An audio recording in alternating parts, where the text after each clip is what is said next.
হাদিসটা খুব ভালো করে শোনেন। রাসূলুল্লাহ সাল্লাল্লাহু আলাইহি ওয়াসাল্লাম বলেছেন, যখন আমার উম্মত এই 15টা পাপে লিপ্ত হবে, এই 15টা পাপে লিপ্ত হবে, তখন তাদের উপর আল্লাহর পক্ষ থেকে আযাব এবং গজব আসতে শুরু করবে। হাদিস আসলে অনেক আছে, কিন্তু সবগুলো বলার সময় থাকবে না। আমি মূল কয়েকটা বলছি, এগুলোর মধ্যে সব পড়ে যাবে ইনশাআল্লাহ। যখন আমার উম্মত এই 15টা কাজ করবে, তখন তাদের উপরে আল্লাহর পক্ষ থেকে আযাব এবং গজব অবধারিত আসবে। এক নাম্বার পাপ যখন এই উম্মতের মানুষ করবে, যখন তারা গনিমতের মালকে ব্যক্তিগত সম্পদ মনে করবে। গনিমতের মাল বোঝেন? রাষ্ট্রীয় সম্পদ, পাবলিক প্রপার্টি, এটাকে যখন মানুষ ব্যক্তিগত সম্পদ মনে করে ব্যবহার করা শুরু করবে। এটা কি মিল পাওয়া যায়? আচ্ছা। 2 নাম্বার, যখন কারো কাছে আমানত রাখা হবে, আমানত, এবং সে এটাকে ব্যক্তিগত সম্পদ মনে করবে। বুঝতে পারছেন? আমানত রেখেছে, এটা খেয়ারত না করাটাই কর্তব্য, কিন্তু এটাকে যখন ব্যক্তিগত সম্পদের মতো মানুষ ইউজ করবে, শেষ করে ফেলবে, নষ্ট করে ফেলবে, তখন আল্লাহর আযাব আসবে। 3, যখন মানুষ যাকাত আদায় করাটাকে জরিমানা মনে করবে, যাকাত দিতে চাইবে না, যাকাতটাকে জরিমানা মনে করবে। কি সমস্যা, কি বার্ডেন, যাকাত আবার দেওয়া লাগে কেন? আমরা তো ট্যাক্স দেই। যাকাতকে মানুষ জরিমানা মনে করবে। একটু চিন্তা করে দেখবেন যে বাংলাদেশে কত % মুসলিম নামাজ পড়ে আর কত % মুসলিম যাকাত দেয়। শুধু যাকাতের টাকাগুলো যদি আমরা একত্রিত করতে পারতাম, বড় বড় মেগা প্রজেক্ট করা সম্ভব ছিল। অনেক বড় বড় প্রজেক্ট করা সম্ভব ছিল অনলি যাকাতের টাকা দিয়ে। আর যাকাতের টাকা এক বছরে শেষ হয়ে যায় না, পরের বছর আবার ঘুরে আসবে। ঠিক আছে, ইসলামিক ইকোনমিক্সের বেসই হলো যাকাত। এটা নিয়ে আমরা ইনশাল্লাহ আরেকদিন কথা বলব। 4 নাম্বার, যখন স্বামী, সমাজের স্বামী যারা আছে, এরা স্ত্রীদের আঁচল ধরে থাকবে। বুঝতে পারছেন? স্বামী স্ত্রীর আঁচল ধরে থাকবে, মানে স্ত্রীর অনুগত, স্ত্রী যা বলবে তাই।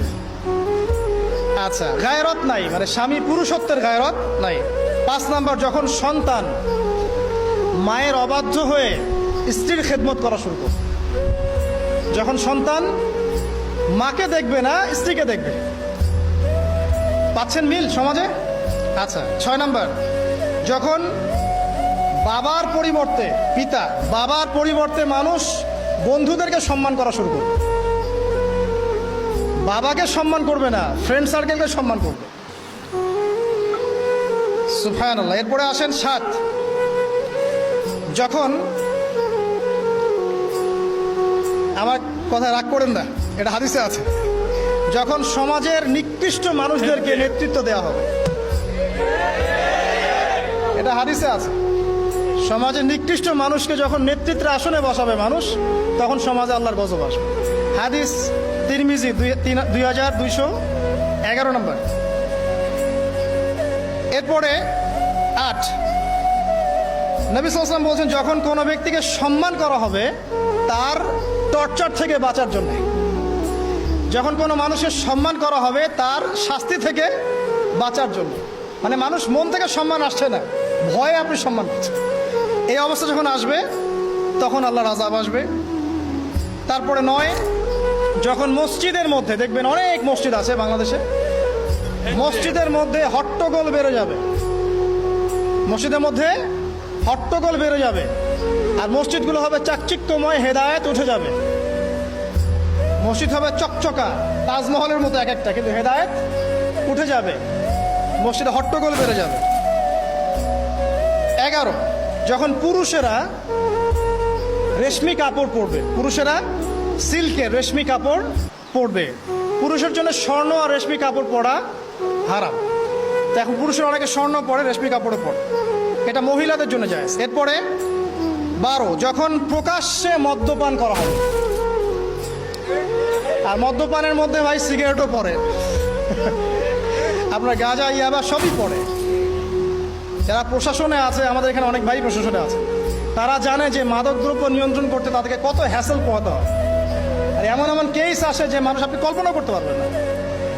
যে আমি একবার বলেছিলাম যে এমন একটা যুগে আমরা বাস করছি যে এমন পাপ মানুষ করছে এখন, যা না কোনো চোখ দেখেছে, না কোনো কান শুনেছে, না কোনো মন কল্পনা করেছে, এমন পাপ করছে মানুষ। যখন প্রকাশ্যে মদ্যপান করা হবে, এবং লাস্টের দুইটা হচ্ছে 13, যখন বাদ্যযন্ত্রের সংখ্যা বেড়ে যাবে, বাদ্যযন্ত্রের চর্চা বেড়ে যাবে, এবং সর্বশেষ যখন গায়িকাদেরকে সম্মান করা হবে, এবং উম্মতের শেষের দিকের লোকেরা, মানে আমরা উম্মতের প্রথম দিকের লোকদেরকে গালিগালাজ করবে। বুঝতে পারলেন? যখন মাদকদ্রব্য প্রকাশ্যে পান করা হবে, যখন আপনার রেশমি কাপড় পুরুষেরা পরবে, যখন বাদ্যযন্ত্র তৈরি করা হবে, চর্চা করা হবে, এবং গায়িকাদেরকে সম্মান করা হবে, এবং যখন এই উম্মতের শেষের মানুষেরা উম্মতের প্রথম দিকের মানুষদেরকে গালিগালাজ করবে। সাহাবীরা কি জানতো, আয়েশা রাদিয়াল্লাহু আনহার চরিত্র অমুক ছিল, এই ছিল, সেই ছিল, ইত্যাদি। নাউযুবিল্লাহ। এই কথাগুলো এখন আসে না। এই হাদিসে যে 15টা পয়েন্ট আছে, আমি বেশি হাদিস আনি নাই, আমি নিজে পড়েছি সবগুলোই, কিন্তু আনিনি বেশি হাদিস, এতগুলো বলার সময় নাই। এই একটা হাদিস কি যথেষ্ট না? হাদিসে রাবি আলী রাদিয়াল্লাহু আনহু তিনি বলছেন, যখন এই আমলগুলো সমাজে বেশি বেশি চালু হয়ে যাবে, তখন কি হবে? নবী সাল্লাল্লাহু আলাইহি ওয়াসাল্লাম বলছেন যে তখন জমিনের মধ্যে আল্লাহর পক্ষ থেকে গজব আসবে। কি কি? 1 নাম্বার, প্রবল ঘূর্ণিঝড়, জলোচ্ছ্বাস। 2, আগুনও বর্ষণ হতে পারে, হাদিসে আসছে। 3, ভূমিকম্প হবে বেশি বেশি। 4, মানুষের আকৃতি পরিবর্তন হয়ে যাবে, মানুষের আকৃতি পরিবর্তন হয়ে যাবে। এই হাদিসটা আমি আপনাদের জন্য এনেছিলাম। এরপরে আসেন, আরেকটা হাদিস আছে। এইটাতে যাওয়ার আগে আমি কোরআনের একটা আয়াতে যাচ্ছি, সূরা রুমের 41 নম্বর আয়াত। আল্লাহ পাক এই আয়াতে বলছেন আযাব নাজিল হওয়ার একটা কারণ, যাহারাল ফাসাদু ফিল বাররি ওয়াল বাহরি বিমা কাসাবাত আইদিন নাস, এটা একটা কারণ। জলে এবং স্থলে যত বিপর্যয় ছড়িয়ে পড়েছে, এগুলো মানুষের হাতের কামাই। তার মানে যত ফাসাদ ছড়াবে সবকিছুই আল্লাহর পক্ষ থেকে নয়, এখানে মানুষেরও হাতের কামাই থাকবে। এখন আপনি দেখেন, পরিবেশ দূষণ করছে কারা? মানুষ। বনভূমি উজাড় করছে কারা? মানুষ। এই যে কার্বন মনোক্সাইডের পরিমাণ বাড়ছে বাতাসে, এগুলো কারা বাড়াচ্ছে? জিন, মানুষ। অর্থনীতির মধ্যে ফাসাদ কে করছে? সুদের মধ্য দিয়ে অর্থনৈতিক সিস্টেমে ফাসাদ কে ডেকে এনেছে? মানুষ। যাকাত বন্ধ করছি কারা? আমরা, তাই নয় কি? আপনি দেখেন সোশ্যালি যে সমস্যাগুলো হচ্ছে, এই যে জমি নিয়ে সমস্যা, আত্মীয়তার বন্ধন নিয়ে সমস্যা, টাকা পয়সার সমস্যা, পদের লড়াই, ক্ষমতার লড়াই, কারা করছে এগুলো? জিন শয়তান, মানুষ। এটা হচ্ছে কোরআনের এই আয়াতের ব্যাখ্যা, যে জলে এবং স্থলে যত বিপর্যয়, এগুলো মানুষের হাতের কামাই। তার মানে মানুষেরও এখানে